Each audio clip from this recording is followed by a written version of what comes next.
Class 11th accountancy chapter 1 introduction to accounting. Introduction to accounting है इस chapter का नाम। इसका मतलब अकाउंटिंग के बेसिक कंसेप्ट्स, अकाउंटिंग और उससे रिलेटेड टर्म्स को हम सीखेंगे। अकाउंटेंसी क्या होता है, बुक कीपिंग क्या होता है, अकाउंटिंग के कैरेक्टरिस्टिक्स, मेरिट्स, डीमेरिट्स और बहुत सारी चीजें जो बेसिक्स हैं अकाउंटिंग का, वो इस चैप्टर में हम सीखेंगे। टाइटल है इंट्रोडक्शन टू अकाउंटिंग, तो हम शुरुआत किससे करेंगे? अकाउंटिंग की डेफिनेशन से। आखिर अकाउंटिंग होता क्या है? Accounting is the art of identifying, measuring, recording, classifying, summarizing and communicating the financial information to the users। अब इस डेफिनेशन को समझो। अकाउंटिंग क्या है? एक आर्ट है। किस चीज की आर्ट है? फाइनेंशियल ट्रांजैक्शन को या फाइनेंशियल इंफॉर्मेशन को आइडेंटिफाई करने की, मेजर करने की, रिकॉर्ड, क्लासिफाई, समराइज और कम्युनिकेट करने की। किसको कम्युनिकेट करना है? यूजर्स को। इसको हम थोड़ा सा और डिटेल में देखेंगे। पहले बात करते हैं कैरेक्टरिस्टिक्स ऑफ अकाउंटिंग की। तो कैरेक्टरिस्टिक्स क्या होते हैं अकाउंटिंग की? Identifying, measuring, recording, classifying, summarising, analysing and communicating. अगर हम इन कैरेक्टरिस्टिक्स को ध्यान से देखें तो हमें डेफिनेशन ऑफ अकाउंटिंग याद आ रही है जो हमने अभी अभी पढ़ी, और हमने क्या कहा था, इसको हम डिटेल में देखेंगे। तो नेक्स्ट हम देखेंगे identifying, measuring, recording, classifying, summarising, analysing और कम्युनिकेटिंग को डिटेल में, और इसके थ्रू हमें अकाउंटिंग की डेफिनेशन डिटेल में समझ में आ जाएगी। फर्स्ट कैरेक्टरिस्टिक ऑफ अकाउंटिंग जो हमें देखना है वो है आइडेंटिफाइंग। आइडेंटिफाइंग का मतलब क्या होता है? First step of accounting is to determine what to record, that is to identify financial events which are to be recorded in the books of accounts. देखो, फर्स्ट स्टेप होता है ट्रांजैक्शंस को identify करना कि क्या रिकॉर्ड करें। Accounting में हम रिकॉर्ड करते हैं, ये तो हमें पता है। देखो, ह्यूमन माइंड है, इतनी सारे ट्रांजैक्शंस, एक दिन में कितने सारे ट्रांजैक्शंस होते हैं, ये सब याद रखना तो पॉसिबल नहीं है। तो अकाउंटिंग में हमें क्या करना पड़ता है? रिकॉर्ड करना पड़ता है ट्रांजैक्शन। लेकिन रिकॉर्ड करने के लिए सबसे पहले आपको आइडेंटिफाई करना पड़ेगा कि क्या रिकॉर्ड करें। हर चीज़ अकाउंटिंग में रिकॉर्ड नहीं हो सकती। सिर्फ वो ट्रांजैक्शंस जो आपकी बिजनेस एक्टिविटी से रिलेटेड है और जो मनी वैल्यू में मेजर हो सकते हैं वो रिकॉर्ड होंगे। तो सबसे पहला स्टेप क्या है? उन ट्रांजैक्शंस को ढूंढना जिनको आपको रिकॉर्ड करना है। It involves selecting those transactions और events which can be considered financial transactions. Financial transaction का मतलब वो ट्रांजैक्शन जो आपके बिजनेस से रिलेटेड है और जो मनी टर्म्स में, मॉनेटरी वैल्यू में मेजर हो सकते हैं। ये था first step, identifying. Next characteristic क्या है? मेजरिंग। मेजरिंग का मतलब होता है मेजर करना उन आइडेंटिफाइड ट्रांजैक्शंस को। फर्स्ट स्टेप में आपने क्या किया था? ट्रांजैक्शन को आइडेंटिफाई किया था। अब अगर आप चाहते हैं कि वो अकाउंटिंग में रिकॉर्ड हो जाए, if you want that transaction to get recorded, then you have to measure it in money terms. जब तक आप उसको मनी वैल्यू में मेजर नहीं करोगे तब तक आप उसको रिकॉर्ड नहीं कर सकते। तो मेजरिंग क्या है? This involves measuring the value of the identified transactions in monetary terms. जो ट्रांजैक्शन आपने आइडेंटिफाई किया है उसको मनी वैल्यू में मेजर करना मेजरिंग है। थर्ड स्टेप क्या है? रिकॉर्डिंग। रिकॉर्ड करना मतलब अपनी बुक्स में उसको लिखना। कैसे लिखना? The transactions identified and measured are recorded in the books of accounts in the chronological order. जो ट्रांजैक्शन आपने आइडेंटिफाई किए उसके बाद उनको मनी वैल्यू में मेजर किया, अब उनको रिकॉर्ड करना है। हमने अभी बात की थी, ह्यूमन माइंड है, इतनी सारी चीज़ें याद नहीं रख सकता। उसके लिए हमें क्या करना पड़ेगा? इन ट्रांजैक्शंस को नोट करके रखना पड़ेगा। नोट करके रखने का यहाँ मतलब होता है रिकॉर्ड करके रखना जर्नल में। जर्नल क्या होता है आगे के चैप्टर्स में देखेंगे। फिलहाल हमने यहाँ क्या समझा कि जो ट्रांजैक्शंस आपने आइडेंटिफाई और मेजर किए हैं उनको आपको रिकॉर्ड करना है। कैसे? क्रोनोलॉजिकल ऑर्डर में। क्रोनोलॉजिकल ऑर्डर का मतलब होता है टाइम और डेट के हिसाब से ट्रांजैक्शंस को रिकॉर्ड करना। जो पहले हुआ ट्रांजैक्शन वो पहले रिकॉर्ड होगा और जो ट्रांजैक्शन बाद में हुआ है वो बाद में रिकॉर्ड हो जाएगा। नेक्स्ट है क्लासिफाइंग। अब क्लासिफाइंग का मतलब क्या होता है, इसको पहले हम एक एग्जाम्पल के थ्रू समझते हैं। जैसे एक स्कूल है अगर, तो वहाँ सारे बच्चे एक साथ तो नहीं बैठते, हर कोई अपने एज ग्रुप के हिसाब से क्लासेस में डिवाइडेड होता है। तो ये क्या है, एक टाइप का क्लासिफिकेशन है। अब अकाउंटिंग में क्या क्लासिफिकेशन होता है ये देखते हैं। आपने जो ट्रांजैक्शंस आइडेंटिफाई, मेजर और रिकॉर्ड किए हैं उनको आप सिमिलर नेचर के हिसाब से अलग अलग ग्रुप्स में डिवाइड कर दोगे। देखो इसको, once the financial transactions are recorded then they are grouped and classified as per their nature. एक एग्जाम्पल लेते हैं हम, जैसे कैश ट्रांजेक्शन्स है, कैश में जितने भी ट्रांजेक्शन आपने किए, बाइंग सेलिंग, वो सब आप एक अकाउंट में डाल दोगे, कैश अकाउंट में। ये क्या किया आपने, सिमिलर नेचर के ट्रांजेक्शन्स को एक ग्रुप में डाल दिया। वैसे ही अगर कोई कस्टमर है हमारा राम, तो राम से जितने भी ट्रांजेक्शन्स हैं वो हम सब राम के अकाउंट में ही डालेंगे। क्या किया हमने, सिमिलर नेचर के ट्रांजेक्शन को एक ग्रुप में डाल दिया, एक अकाउंट में डाल दिया।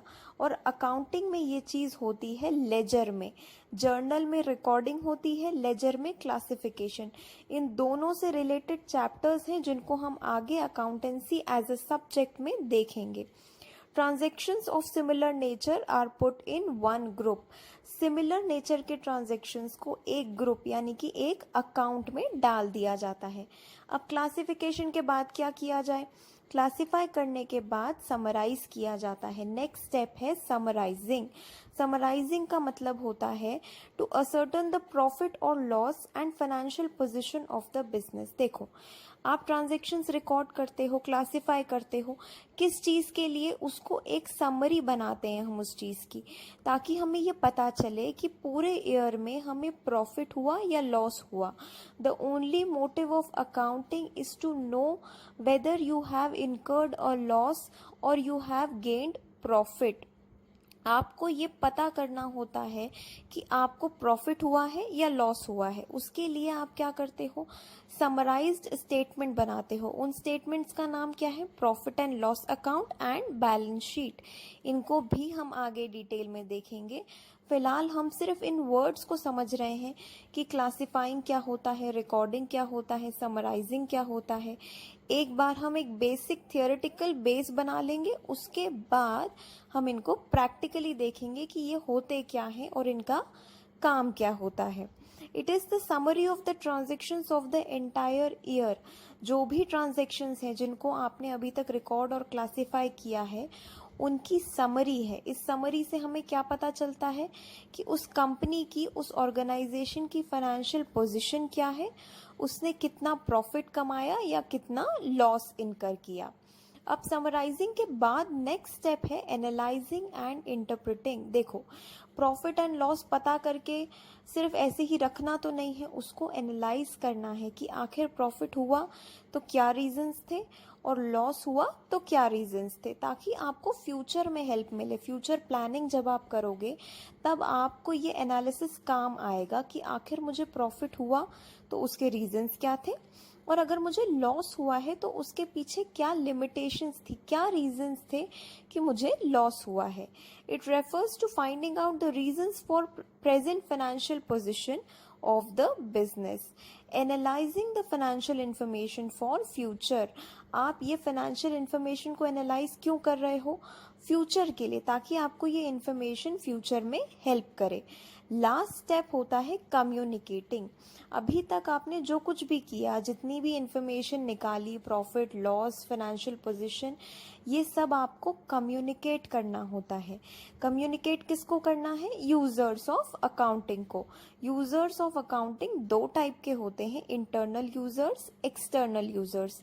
इनको हम नेक्स्ट वीडियोस में डिटेल में देखेंगे। फिलहाल हमारे लिए क्या जानना ज़रूरी है, कम्युनिकेटिंग क्या होता है। कम्युनिकेटिंग का बेसिक मतलब होता है जो इन्फॉर्मेशन आपने गैदर की है, अकाउंटिंग इन्फॉर्मेशन, उसको आपको यूजर्स तक पहुंचाना है, दैट इज कम्युनिकेटिंग। और ये होता है हमारे अकाउंटिंग का लास्ट कैरेक्टरिस्टिक या अकाउंटिंग का लास्ट स्टेप। अब आगे बढ़ते हैं। यहाँ हमारे पास दो वर्ड्स लिखे हुए हैं, अकाउंटेंसी और अकाउंटिंग।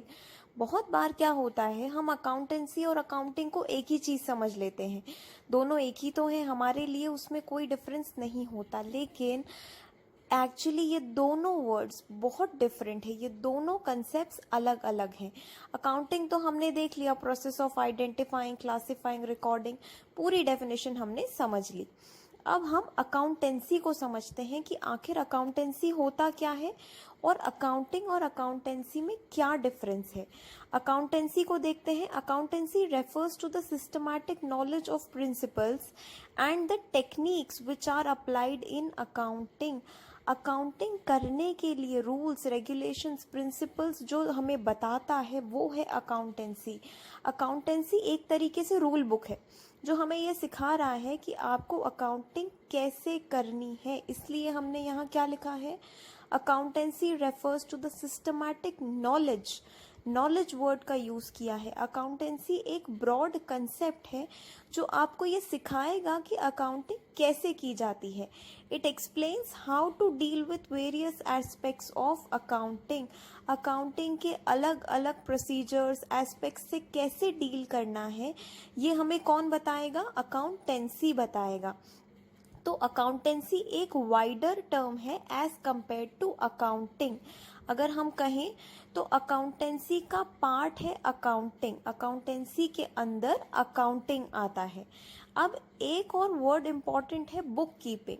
बुक कीपिंग क्या होता है, अकाउंटेंसी अकाउंटिंग दोनों वर्ड्स हमने समझ लिए कि अकाउंटेंसी अलग चीज़ है और अकाउंटिंग अलग चीज़ है। अब बुक कीपिंग क्या होता है ये समझते हैं और उसके बाद बुक कीपिंग, अकाउंटिंग और अकाउंटेंसी तीनों को एक साथ समझेंगे। बुक कीपिंग क्या होता है, book keeping is a part of accounting. देखो अकाउंटेंसी का पार्ट कौन था, अकाउंटिंग। अब अकाउंटिंग के अंदर क्या आता है, बुक कीपिंग क्या है, it is the process of identifying, measuring, recording and classifying the financial transactions. इस लाइन को देख के हमें अकाउंटिंग की डेफिनेशन याद आएगी, लेकिन अकाउंटिंग की कंप्लीट डेफिनेशन यहाँ नहीं लिखी हुई है, यहाँ अकाउंटिंग की आधी डेफिनेशन लिखी हुई है। इसलिए बुक कीपिंग क्या है, अकाउंटिंग का एक छोटा सा पार्ट है। अकाउंटिंग और बुक कीपिंग एक नहीं हो सकते, अकाउंटिंग का पार्ट है बुक कीपिंग। क्या होता है बुक कीपिंग, एक बार फिर से देखते हैं, process of identifying, measuring, recording and classifying the financial transactions. अब हमने अकाउंटेंसी देख लिया, अकाउंटिंग देख लिया और बुक कीपिंग भी देख लिया। अब हम देखते हैं relationship between book keeping, accounting and accountancy. आखिर इन तीनों में रिलेशन है क्या। देखो अगर मैं बात करूं बुक कीपिंग की, तो बुक कीपिंग तो शुरुआत कहाँ से होती है, आइडेंटिफाइंग से, और ख़त्म कहाँ होती है, क्लासिफाइंग तक। फिर अकाउंटिंग क्या होता है, समराइजिंग एंड कम्युनिकेटिंग। जो स्टेप्स हमने अकाउंटिंग में देखे थे, अकाउंटिंग प्रोसेस की जो कैरेक्टरिस्टिक्स देखी थी, उसमें से बुक कीपिंग कहाँ तक है, क्लासिफाइंग तक। बुक कीपिंग शुरू होगी आइडेंटिफाइंग से, ख़त्म होगी क्लासिफाइंग पे। उसके बाद समराइजिंग और कम्युनिकेटिंग, ये दोनों स्टेप्स किसका पार्ट है, अकाउंटिंग का पार्ट है। और सबसे ऊपर आता है अकाउंटेंसी, जिसमें अकाउंटिंग कैसे करनी है, बुक कीपिंग कैसे करनी है, क्या रूल्स एंड रेगुलेशंस फॉलो करने हैं, क्या प्रिंसिपल्स फॉलो करने हैं, ये सब बताया जाएगा। तो सबसे मेन कौन है, अकाउंटेंसी, उसके अंदर आया अकाउंटिंग, और अकाउंटिंग के अंदर आया बुक कीपिंग। ये था relationship between book keeping, accounting and accountancy. इसको एक बार थोड़ा सा पॉइंट्स के थ्रू हम देख लेते हैं। Book keeping refers to identifying, measuring, recording, classifying financial transactions. Book keeping फिर से एक बार शुरू कहाँ से होगी, आइडेंटिफाइंग से, ख़त्म कहाँ होगी, क्लासिफाइंग पर। अकाउंटिंग क्या होता है, accounting refers to summarising, analysing and communicating financial information to the users. Accounting starts where book keeping ends. Book keeping end कहाँ हुई थी, क्लासिफाइंग पे। तो उसके बाद जो नेक्स्ट स्टेप है समराइजिंग, वहाँ से अकाउंटिंग शुरू हो जाएगी। ये था concept of relationship between bookkeeping, accounting and accountancy.